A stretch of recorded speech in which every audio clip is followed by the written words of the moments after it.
want $10 on Playway, $20 backup on Pick 3, and cash for each, please? Okay, are you adding multi-X to your bet? Yes, multi-X, all of them. Smart! Best value bet.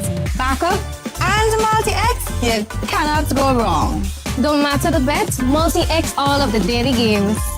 With multi-X added, your winnings can be multiplied 3 times, 5 times, even 7 times. So make it a rule. Add multi-X to all your Playway, daily pick 3, and daily cash for bets every day and for every drop, and watch your money grow.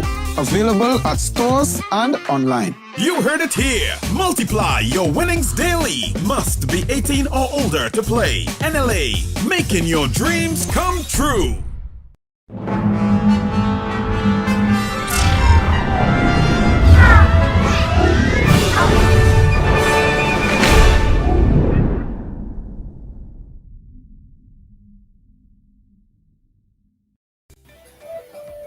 Good morning, clubbers, and of course, welcome to another edition of the Wake Up Club.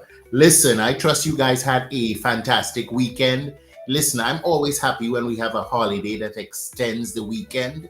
It makes it longer and I have more time to rest, relax, rejuvenate. This morning, I'm grateful for many things. I'm grateful for the breath of life. I am grateful for family. I'm grateful for friendship.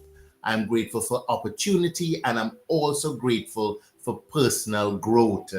Listen, what did I do yesterday with the extended day? Of course, it was cleaning. I also took the opportunity to look at Tyler Perry's new movie. I think it's called Straw. And thank God I did it before all of you guys became the Cisco's and Eberts movie critics of the world. I thoroughly enjoyed the movie. I think it's one of Tyler Perry's best in a long time, and I took it for face value. It was there for enjoyment and entertainment. I could get the message in it because even though, Rudy say I grew up in a pram and I hoity-toity, I have known many single Black women, single mothers in my lifetime, so I can relate thoroughly to it. So it was a good watch for me. I would recommend it to some of you. Don't listen to all the critics. Listen, back in the days, we used to have Cisco and Ebert. Now everybody on social media is a critic. You watch it and take it for the value that it is. It speaks about, the struggle that some black women who are mothers, single mothers, what they have to deal with, especially in a country like the United States. So it's a good look. It was enjoyable, and that's what I have to say about it. I'm so glad that I can make my own opinion before everybody else has an opinion. And everybody have an opinion now on social media. Everybody's a critic. Pay attention. Listen, there is a lot happening this week, and one of the things I really want to pay attention to, and I want to encourage you guys to pay attention to this, especially with Father's Day around the corner, is the Grenada Hotel and Tourism Association. They're doing a Father's Matter health fair. It's happening on Saturday, June 14th from 9 a.m. to 1 p.m. at the Montrouge Playing Field. And at their health fair, you have the opportunity for the entire family, not just dad, but make sure you bring dad out. Free general checkups, free cancer screening, free glucose testing, free dental and vision screening, vouchers for prostate cancer screening. Listen, you all know it on the rise, especially here in Grenada. Free vouchers for prostate screening. Take care of dad. Women, take care of the men in your life. It's hard to get a man to go to the doctor. And I could tell you from experience, I prefer lie down in my bed and sweat it out when sometimes I need to go to the doctor. Listen, information on health insurance, fitness demonstrations, games and stalls for the entire family. So nobody ain't gonna be bored.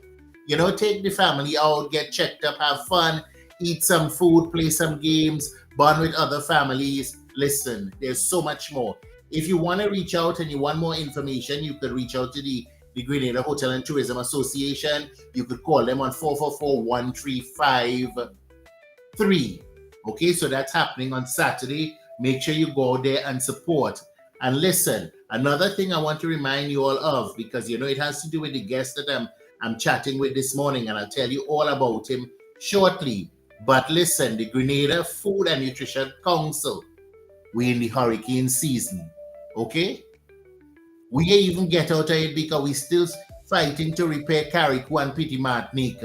Okay, some people still ain't get back to normal yet or close to any sense of normalcy, and we in it again. And from the trends of the world, and you see what happening, weather patterns getting worse and worse and worse. I hope you're paying attention. Listen, go on to the Food and Nutrition Council's social media page. You would see they have a 3-day and a 5-day food supply guide telling you what to buy. I know right now it's carnival, wine and jam, and all you just want to wind down low.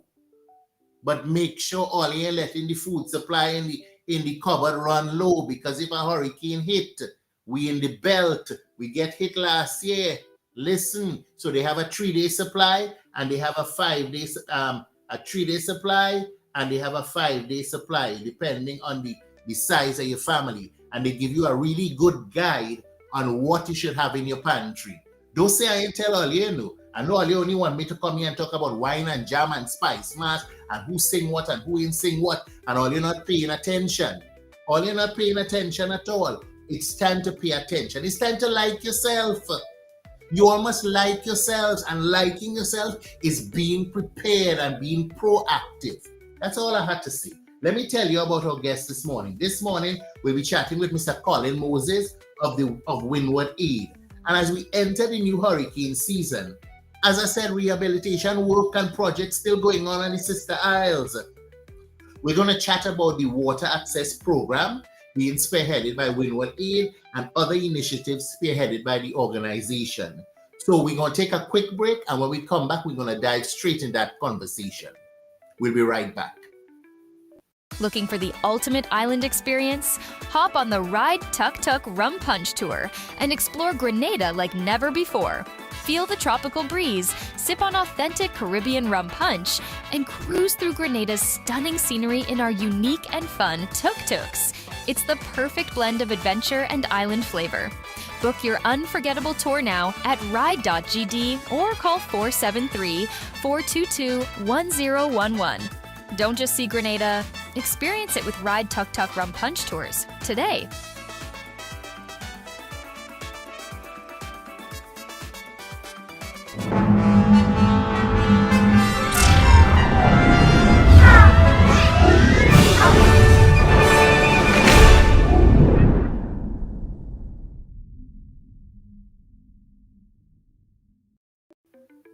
Welcome back, clubbers. And as I said earlier, we're going to be chatting with Mr. Colin Moses of Windward Aid. We're going to be chatting about all of the projects that they're doing on the Sister Isle. But before I even do that, I want to also express my gratitude to you, the viewers. You know, I can't see everybody because, I'm 52, not 53, as Rudy said. I'm 52 and the eyesight ain't 100.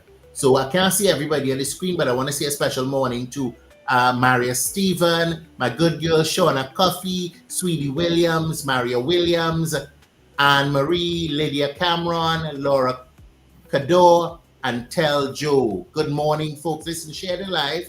A lot of important information we'll be sharing this morning. And of course, it's important for more people to be aware of what's going on around them. I want to invite Colin Moses, of course, to the Wake Up Club. Colin, good morning and welcome to the Wake Up Club. Good morning. Thank you for having me. Colin, I hope I didn't wake you up too early. You know what? I'm not used to waking up this early and being on camera so soon, so I might be a little bit, might not look as lovely as I normally do if you would have done this later on in the day. Colin, normally I am fully shaved, but this morning I know what I tried, but we're going to see what happens. I'm always trying it until it begins to itch. Yeah. So listen, we're in the same boat this morning. Listen, it's a pleasure having you on the program this morning. And I think it's timely because, sometimes I think we take for granted and we kind of forget what's happening around us. We're into another hurricane season, and you guys have been doing tremendous work on the Sister Isle with regards to the rehabilitation efforts. But I want to start first. Can you tell me a little bit about yourself, your background? Sure. So my background, I'm originally worked as a recruiter here in New York City, where I live.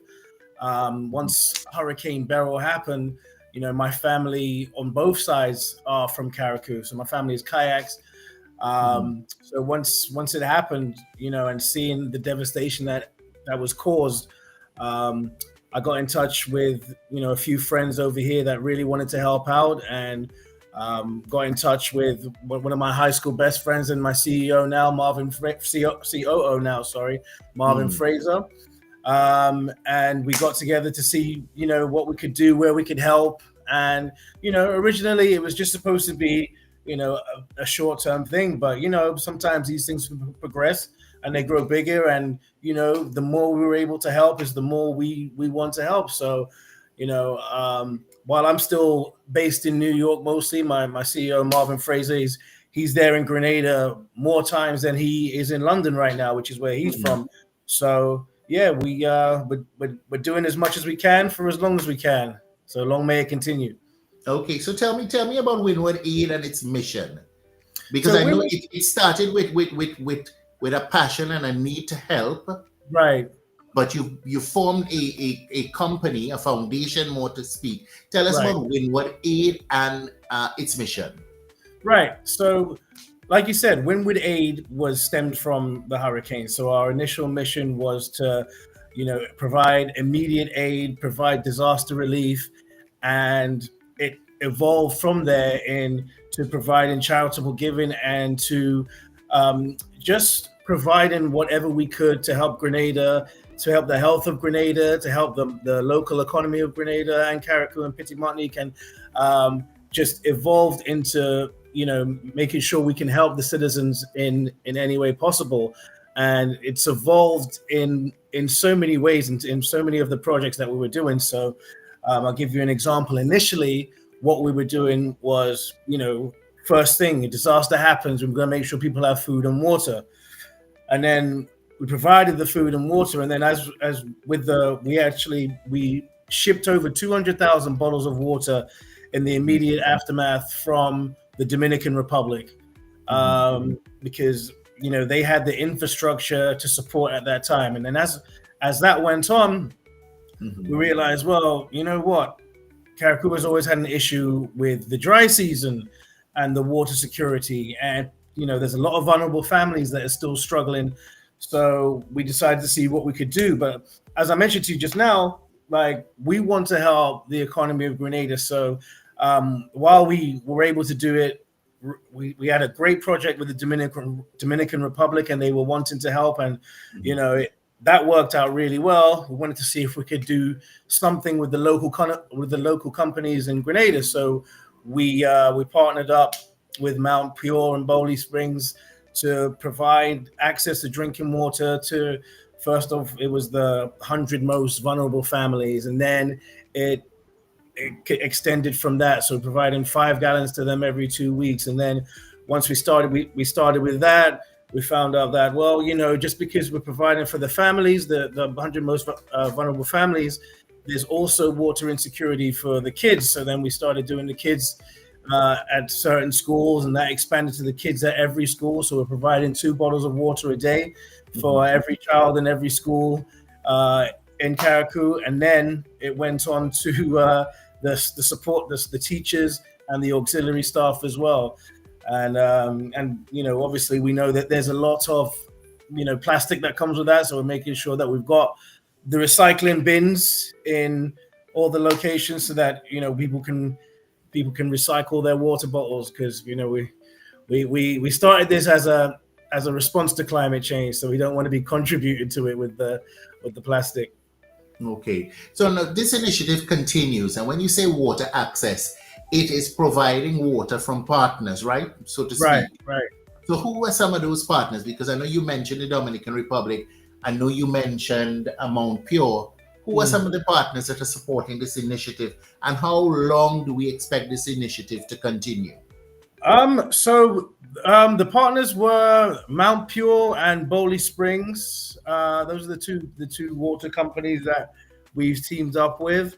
So we are trying to have this thing go on for as long as possible. But our thing is we want to make it sustainable. So we know we're not going to be able to, just keep purchasing water and giving it because, even though we are trying to recycle, like I said, we don't want to just be importing this plastic and having, more and more plastic contribute to the issue. So we've got a few different things in the pipeline that we're looking to do just to make this program and this water insecurity thing a lot more sustainable. So we've got we did meet up with the Prime Minister last week, and we explained to him a couple of the initiatives that we have ideas for, and he was all ears and thought it was a good idea. So hopefully, I won't get into too many more details on that right now, just until we have the things in place. But yeah, we do have a couple more projects that we are looking to do to make this thing a lot more sustainable for the future.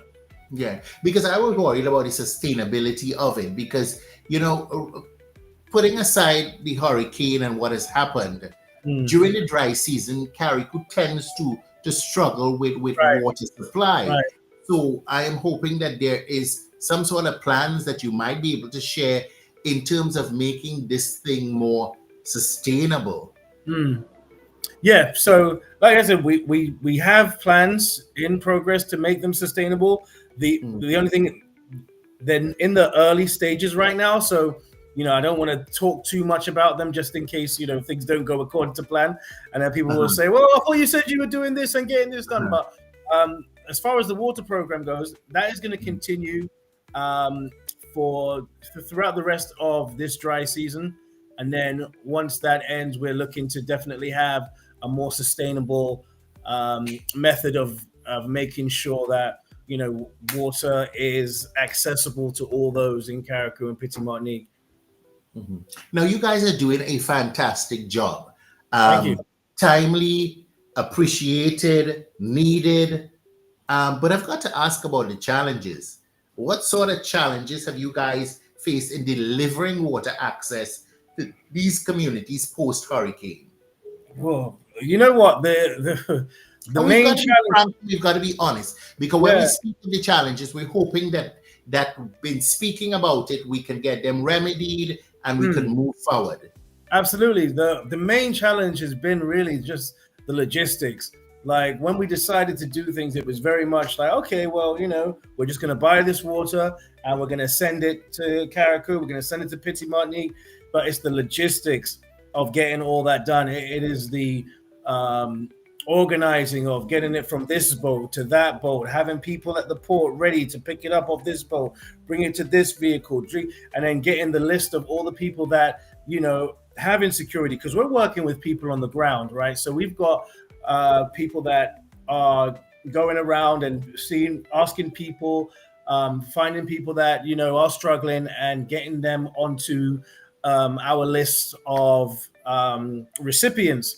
So, it's finding the people, it's the logistics, it's, making sure that people are at the port, people are, there to pick up the water, to deliver the water. We've done it ourselves a couple times just because, it's fair. So, we're picking up the water, we're bringing it here, we're bringing it there, we, renting cars, driving around the island. So I'd say that was probably the most challenging thing. But, as long as we can, get the water where it's supposed to go in the end, it's all worth it.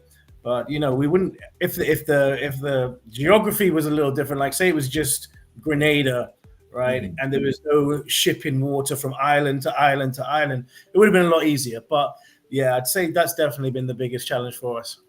Okay, listen, you mentioned earlier that you recently had a conversation with the Prime Minister, and I know that the water is not only coming from Grenada; it's coming from abroad. Can you tell me about government support? Because I know that there can be red tape. How has the government supported you with this initiative? So the government has been very supportive in this initiative, actually. So initially with our water from abroad, it was held up at the port for a little while.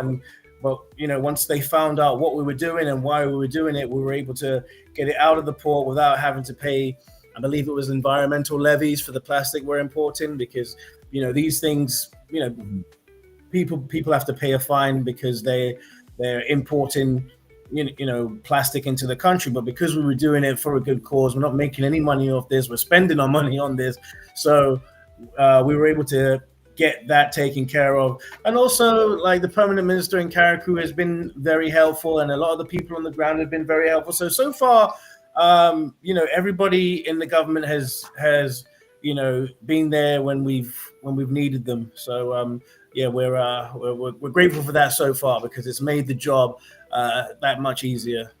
Okay. Now I've got to tell you, we're a proud people. How are local residents responding to the water access initiative? To be honest, the response has been great. Everyone's been extremely grateful because, like you said, Carriacou people, Grenada people from Petit Martinique, proud people, very proud people, but they have accepted the help. And I think it makes a difference that the help is coming from, descendants of the island. Me and my co-founder, we are, Carriacou and Grenadian people. So we're here to help. And the response has been great. People have been very welcoming, bringing us into their homes, and being very, very hospitable to us. And it's great, but sometimes it's like, you go into one home and then you know how Grenada people like to talk. Like to talk and talk. So you go into one, before you know it, you spend an hour there, and you've got this one to go to. You spend an hour there, and before you know it, you don't even have time to finish what you're doing. So, but it's great, and we enjoy the hospitality. We enjoy, just being able to put smiles on faces, and just the response that we've been getting back from everyone has been wonderful. Listen, I'm so happy that earlier you mentioned the recycle in process, and that even though you're doing this wonderful initiative, that the environmental factors are a concern for you, because we're bringing in all this plastic. And listen, God knows I love Carriacou, how pristine it is. Tell us about the recycling efforts and how receptive people have been to it, and what that entails.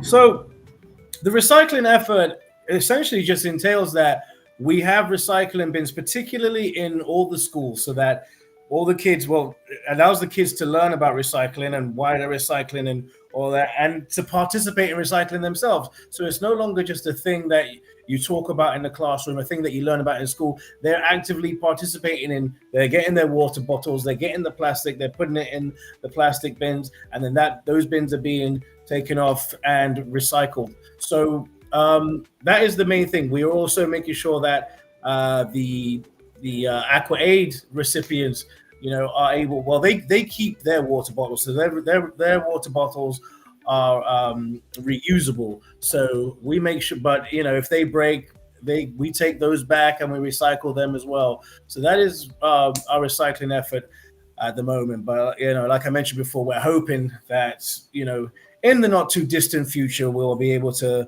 be done just about completely with using the plastic bottles, but that's still a work in process, and something that I hope to be able to give a little bit more information on by the end of the summer.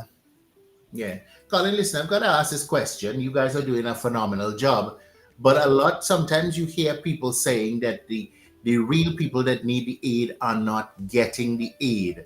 How are you guys ensuring that you're reaching the people who are really in need? Right. So to be honest with you, because Carriacou is so small, we've just put the word out amongst the community. If you know anybody that is facing water insecurity, to let us know. We've got people on the ground that are making lists for us so that we can add anybody to the list that is suffering from water insecurity or just needs help, with a supply of drinking water. If there's anybody that is feels that they've been missed or might need something, you can always reach out to us on our website, which is windwardaid.org. And but that is the way we are. We're doing our best to make sure we reach everybody that is in need at the time. Okay, most definitely, and I've got to commend you for that. Now, you started initially when you guys heard about what happened as a result of Mm. Hurricane Beryl in putting relief support together, sending food, clothing, whatever. It Mm. branched off into water access, but Yeah, I know you're also helping with furnishing. Can you tell yeah, us a bit about that? Because this thing seems to be growing. yeah. It really is growing. It really is growing. So yeah, we've been helping with furnishings. We heard that there were a lot of people that may have had assistance from the government in one area, but couldn't afford the furnishings or stuff. So we bought a number of stoves, we bought a number of fridges, we bought a number of other household items, shipped over from the US and the UK, and we've just been giving them away, and we're going to be continuing to do that over the course of the next month or so, perhaps even longer, as long as we can, really. We have that program. We've done a lot of stuff with the agriculture, with the fishermen. We bought a number of boats for fishermen that have lost their boats throughout the course of everything that's happened.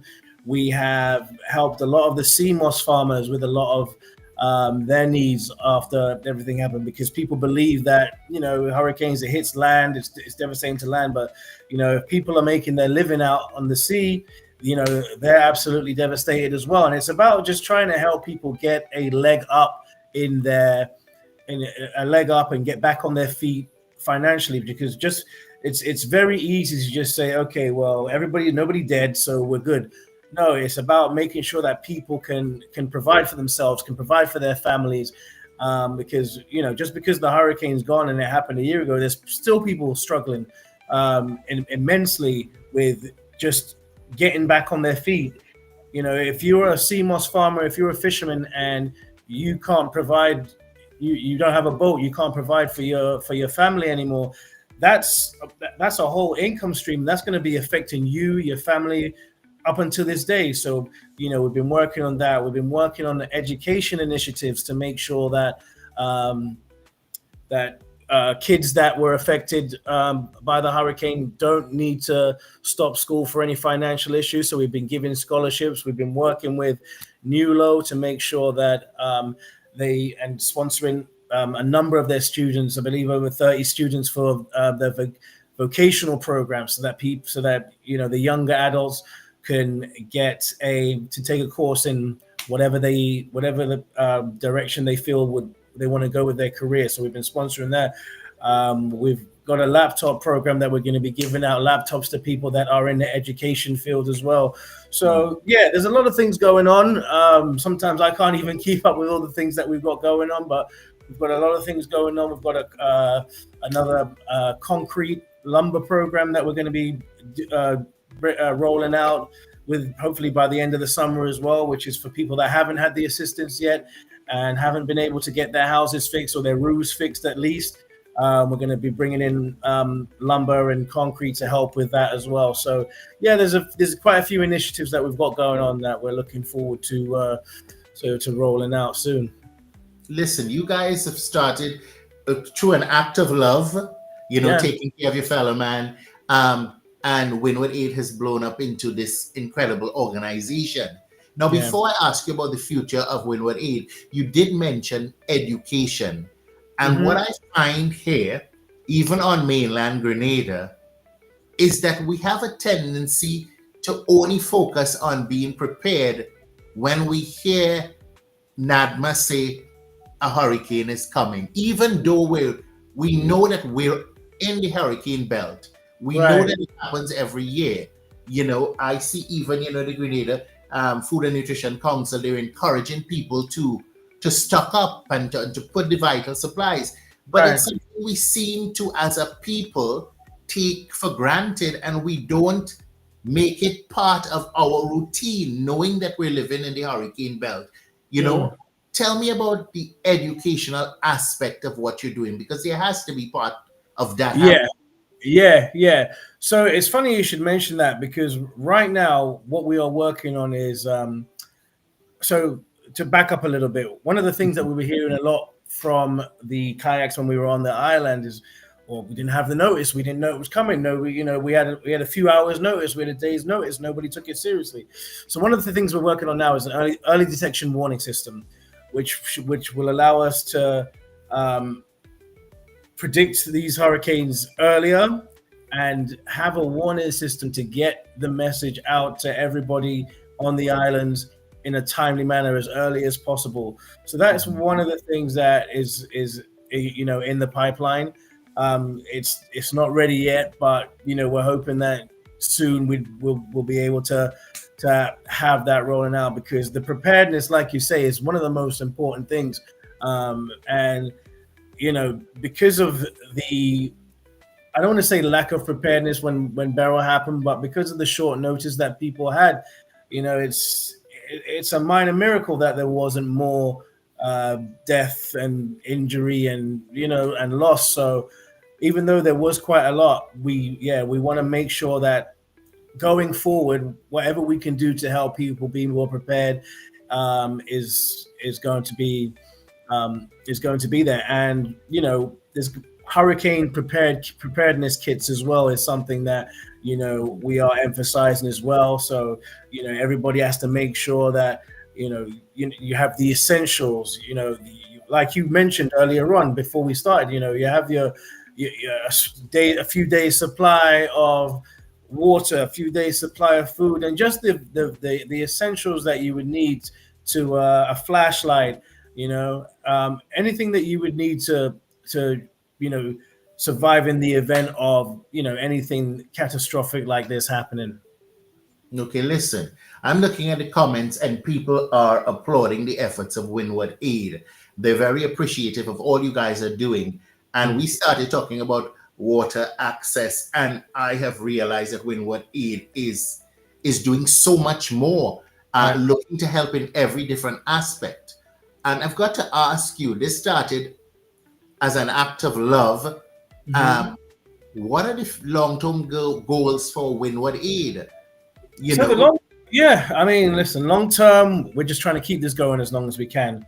But like I mentioned before, we haven't started this yet, but we have a lumber project coming up. So part of that is, spending, we want to spend roughly, a few $100,000 to make sure we bring in a bunch of lumber and concrete and, give it away to people that need it. Like I said, we've got a sustainable, what we hope to be a more sustainable water program coming up in the future.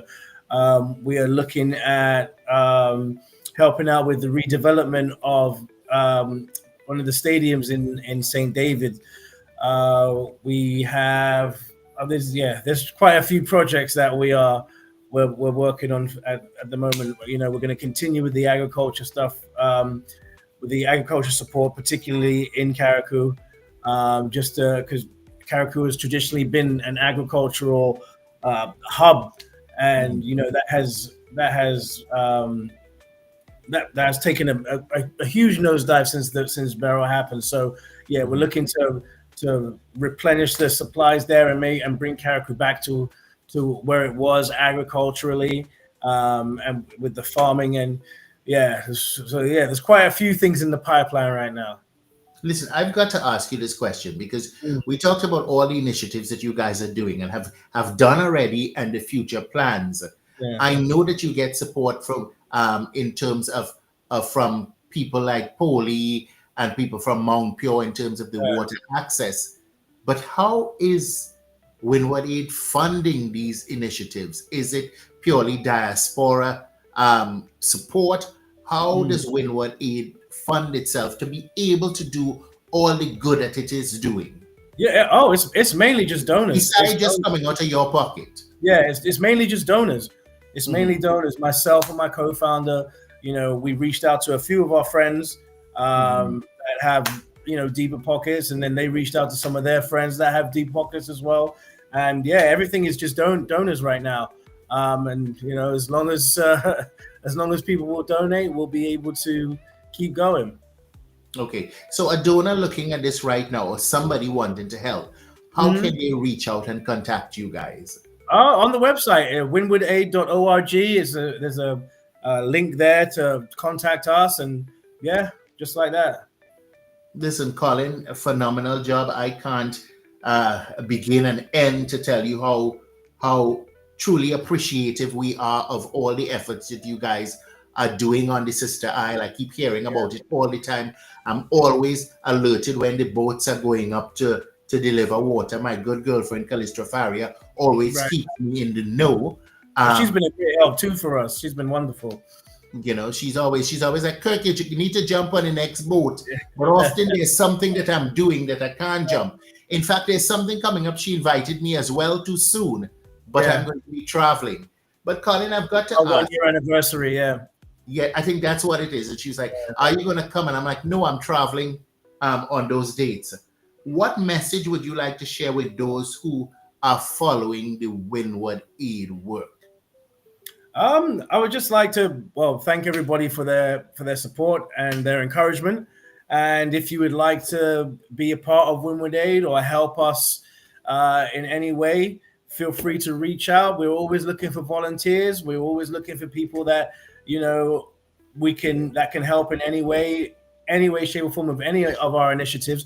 windwardaid.org is our website, and feel free to jump on and contact us and let us know how you can help. I mean, listen, there's always room for more hands to help out. So, if anybody sees this and they're looking and they think they can be of assistance and they can help us out, we're more than happy to have them come and help out.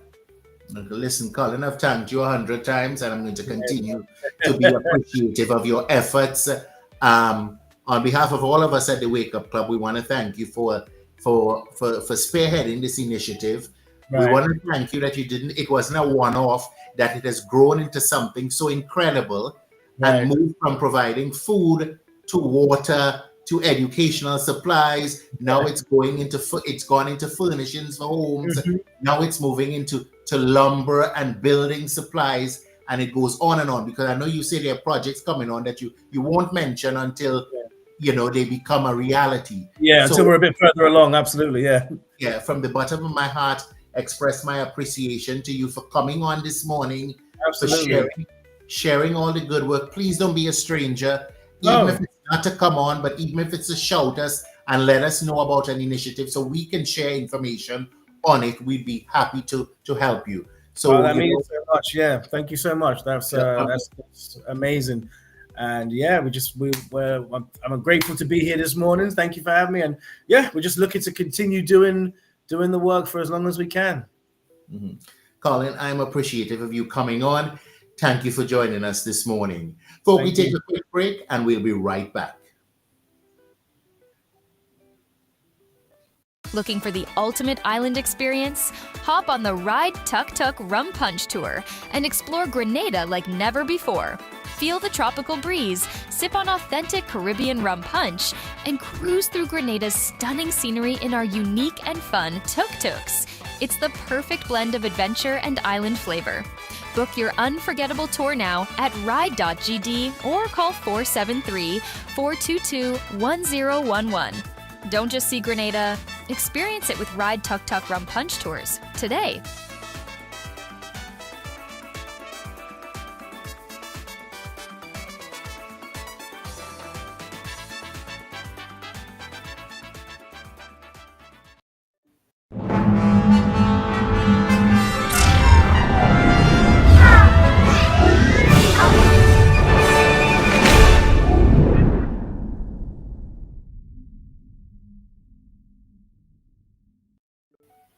Welcome back, folk, of course, to the Wake Up Club. Listen, not a very long program this morning, but packed with so much information. And as I always say, there's enough negativity outside. I just have to watch outside to see the negativity. So when we have positive stories, it's important to share them. So I hope that you're also sharing the light so more people can see the work of Windward Aid and all that they're doing and continue to do for our brothers and sisters on the islands of Carriacou and Petit Martinique. Listen, I want to encourage you, go to the Grenada Food and Nutrition Council page. They've got a list of the essential supplies that you need based on your family size.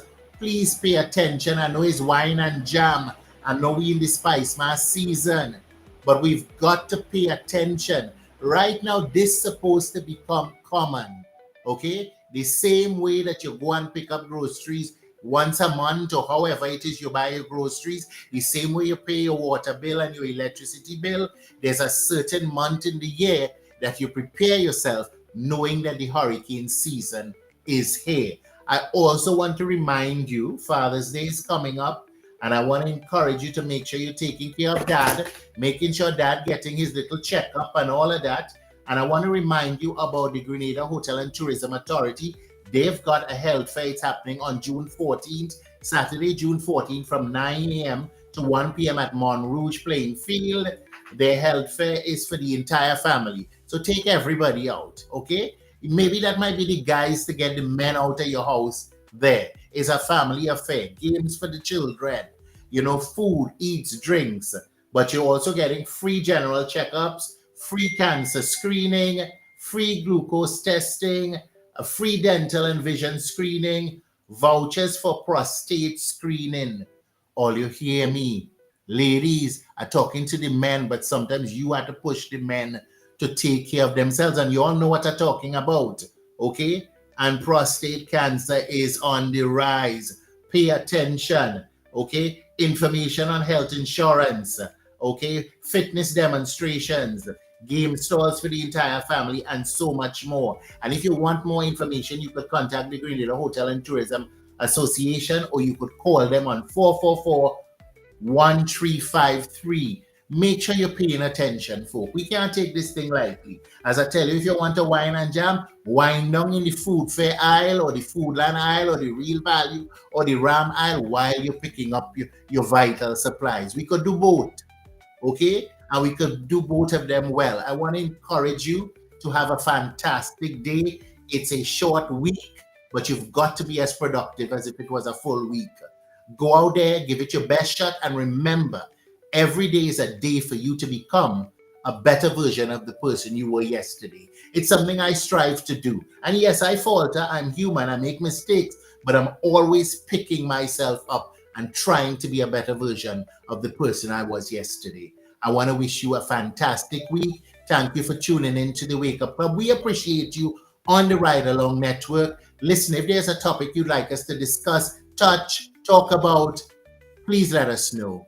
Have a terrific Tuesday, and we'll see you on Friday. Bye. Looking for the ultimate island experience? Hop on the Ride Tuk Tuk Rum Punch Tour and explore Grenada like never before. Feel the tropical breeze, sip on authentic Caribbean rum punch, and cruise through Grenada's stunning scenery in our unique and fun tuk-tuks. It's the perfect blend of adventure and island flavor. Book your unforgettable tour now at ride.gd or call 473-422-1011. Don't just see Grenada, experience it with Ride Tuk Tuk Rum Punch Tours today.